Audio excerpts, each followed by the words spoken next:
Hey everybody, it's Max. It's been a year and 8 months, I think, since I made a video, and I honestly didn't know if I would ever make any videos again, but I decided that I wanted to for a few different reasons. One is that I was listening through some of my videos a few months ago, um, and it was just really cool to hear these little time capsules of where I was in my life when I recorded them, and to see myself drawing the pieces that I was making. It was inspiring me to draw again. Um, I've been drawing off and on continuously since those videos, but um, seeing the process just kind of made me want to make videos again. So yeah, a lot has happened in my life since I made the last video. At that time, I was living in my hometown, and I've since moved to Rochester, New York, and um, I retired from illustration since then. I think shortly after my last video, uh,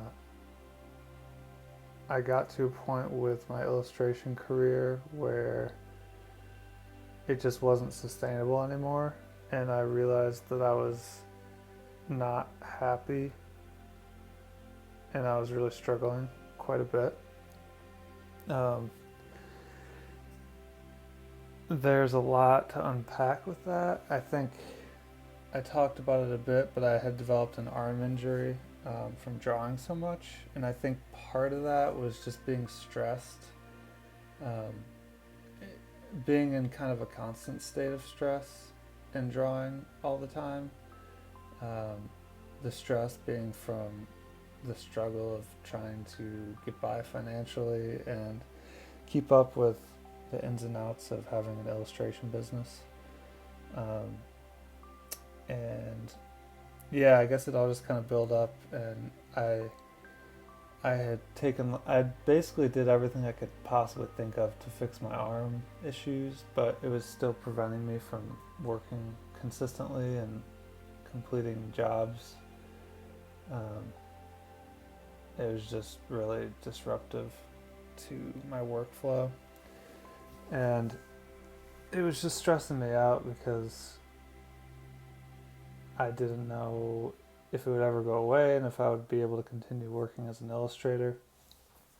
And on top of that, I was having some issues with um, just illustration business in general. I had completed the biggest job I'd ever done, which was a 6-page illustrated story for a magazine, a children's magazine. And I probably should have recognized the weirdness of the job, but when they contacted me, they said um, that I would get paid 6 to 8 months after I completed the work. So I think I finished the work in October of 2022, and they said I would get paid it by June 2023 at the latest. But I didn't really have any other options at that time, and I wanted to have my work in a magazine, and I was really excited to do the job, and it was a pretty cool job, and I enjoyed it. But June came around, and I still hadn't been paid, and I reached out to them, and they never got back to me, and I just kept sending them emails, and they would say we're behind on our cash flow and all these things, and I kind of just at a certain point accepted that I was never going to get paid. But at this point, I had already made a career change. Um, trying to tell this in a way that makes sense. But I guess that, like, the struggle of just trying to get paid from basic jobs I was doing. Like, I assumed that a magazine of the size that they were would be able to pay me. I didn't think that would be a problem, but I was wrong. And then I was just reading a lot on like Instagram of these huge famous illustrators who struggled with the same things, like, you know, working for these big game companies and they weren't paying people, or they were paying you really low amounts of money. And I was just thinking, like, okay, so I'm struggling now, but even if I like get to the point where I'm higher up in the industry, this is kind of what I have to look forward to. And it was just really discouraging. And with my arm issues and everything, I kind of just decided to stop fighting, because no matter what I tried, it just didn't seem to be working out. And my quality of life was pretty bad, and I was pretty stressed out and depressed, and I figured maybe I should just do something that would allow me to have a stable life, and then over time I can get back into drawing in my free time and make whatever I want. I don't have to work based on what clients want me to draw. And so that's what I did. I actually got back into architecture, and that's what I'm doing now. I've been working at the firm that I'm at for about a year and a half, I think, and I have a decent, stable income relative to what I had before. I have health benefits. I have a very comfortable situation. I have a nice little apartment, and overall my life is a lot better. I think when I was doing illustration, there was an element of like having to prove myself that I could do this freelance illustration thing, and there was an element of shame, I think, in resigning from illustration career, and I kind of just had to get over that because my life was just not good. It's hard because with Instagram and YouTube, there's all these artists that talk about making a living as an artist, and it looks magical, and I think for some people it probably is, but it's just not always gonna be what you hope it to be, or what you see, what people show, and that's just the reality of it. And I'm okay with that. I think I've come to terms with that, and I've kind of I don't know if compromise is the word, but I've kind of just come to terms with the fact that I'd rather have a stable, comfortable life than struggling just to call myself a freelance illustrator. So I hope this isn't too depressing. I know that a lot of people that follow me are trying to work to become an artist as their profession, and I definitely don't want to discourage you from doing that, because it can be done, and it's possible that the way it unfolded for me was not the cards didn't what's the word? The stars didn't quite align for me, maybe.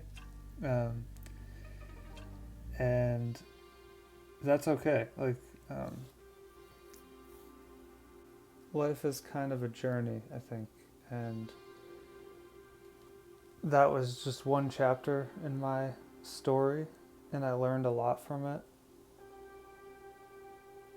And I'm happy that I did it. I think if I hadn't, I think this is what I would say to someone who wants to try doing illustration or running their own business or anything like that, is I think you should give it a good, honest shot, because it might work out, but you're never going to know unless you try.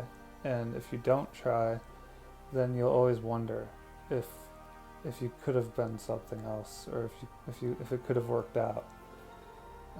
And I took 5 years off of architecture, and I still was able to get back into it and get a job. And they actually really appreciated that I had taken that time to run my own business, and I learned a lot of skills running a business that I can apply to what I do now. So it's not like you are taking a huge risk to do something like that. I think life works out one way or another. So, I mean, I guess that's relative to what's going on. But anyway, so yeah, I guess I wanted to talk a little bit about what I am doing now, which is I'm an architectural designer, and my job is to help design schools. So a lot of additions and renovations to school buildings. And I use 3D modeling software, and I do drafting, and overall I really like it.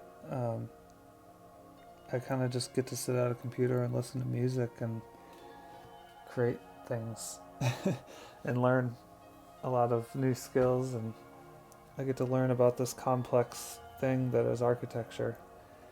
And I think the attention to detail and the meticulousness of architecture contributes to other areas of my life, such as art. So it's not like what I'm doing is a waste of time in regards to my creativity. I think it gives me a forced break, which is one of the things I struggled with when I was doing art full time, was that all I did was think about art, and sometimes you get so wrapped up in it that you can't even really see what you're looking at clearly, or you don't have really what's the word? You don't have like a perspective on what you're doing that's accurate, because you're so wrapped up in it. So I appreciate that about the job that I have. I can kind of go to work, focus on that, and then when I have free time outside of work, I can draw and just really dig into what I'm working on. And another benefit of having a full-time job is that, like I said before, I can draw whatever I want now and work on whatever I want. But also, because my time is limited, my free time is more limited. It forces me to hone in on the things that I really care about, because I don't want to waste that time on something that isn't meaningful to me or isn't important. I'm not going to focus on things that are just going to get me views on Instagram, because that's not what's meaningful to me. So I've found that my art has become more me in a way, because that time when I get to draw outside of work is my me time, and I want it to feel good. So I've really gone on a journey to figure out what kind of stuff I want to make. This piece is kind of an example of that. I'll talk about this piece a little bit now. When I was doing illustration, I had developed this process where I would start digitally on my iPad, and at least for my watercolor pieces, I would start digitally on my iPad and make a really, really refined, detailed, organized sketch. And then I would print that out, and I would put it on a light box and then trace over it in pencil. And then after that, I would ink it. So at that point, it was almost like I had drawn the entire image 3 times, because I had done the sketch, and then I had done the refined pencil sketch, and then I do the inking. And there's all of this like moving back and forth between digital and traditional media. So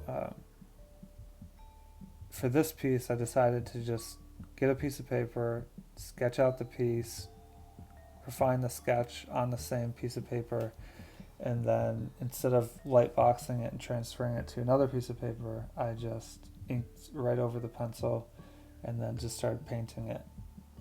And it took a lot of the steps out that were not fun and kind of laborious. And I think it just felt more like play, and it felt more improvisational and less controlling. I felt like I was giving in to the mistakes of the process and the imperfections of it. So yeah, I think, and then another thing is I would usually make a color study digitally before I colored the watercolor. And I took that step out because it was just another step that kept me from moving the piece along.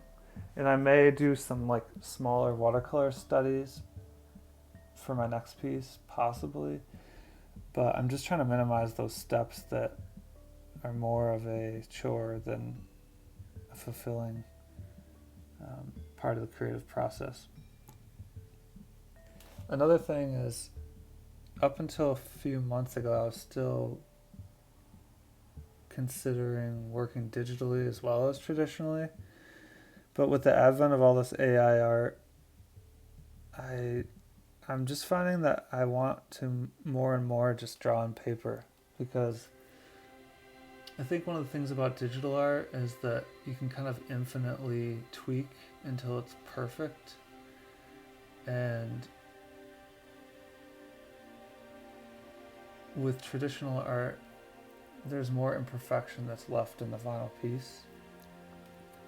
Something about the AI art stuff that's coming out right now just makes me want to get even further away from digital art and like computers, especially because I work on a computer all day at work. I just don't want to look at a screen when I come home. So it's really nice to just have a piece of paper on your drawing board, and you just sit down for however much time you have, even if it's 10 minutes, and just kind of chip away at the pencil drawing. And there's something about that just feels really meditative and grounding. So that's kind of where I'm at with my process right now. And that's what I used for this piece. And there's a lot of imperfections in this piece. There's an area in the bottom left that is kind of funky. It doesn't really work if you look at it closely, but I'm kind of I just like it now. I just want it to be imperfect, and I want to just let that happen without getting all stressed out about making it right. And I think over time I'll just get better anyway, and those things will improve. So I almost feel like I'm going back like 5 years to where I was as an artist before I started doing all the freelance stuff. And I'm kind of continuing a process that I had started developing back then. I feel like I'm kind of resetting myself creatively right now, and it feels good. So that's where I'm at. If you are enjoying watching this, let me know.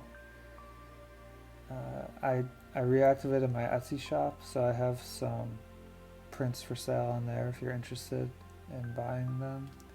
I'm also considering eventually selling some of these originals. I don't know if that'll be at like a show at a cafe or something, or if I'll sell them on my Etsy, but let me know if that's something you'd be interested in.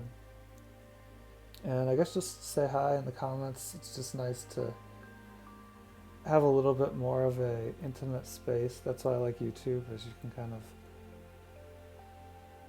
it's like you're sitting in a room with someone talking and showing them your art.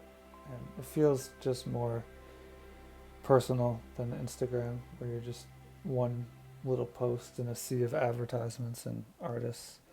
So this is a platform I'd like to continue using. Anyway, I hope you liked the video, and I don't know when my next one will be. I am going to have to start studying soon for my architectural exams, so I might not have a whole lot of time, but hopefully it won't be another 1.5 years before I make a video. Alright, well, have a good day, and thanks for watching. Bye.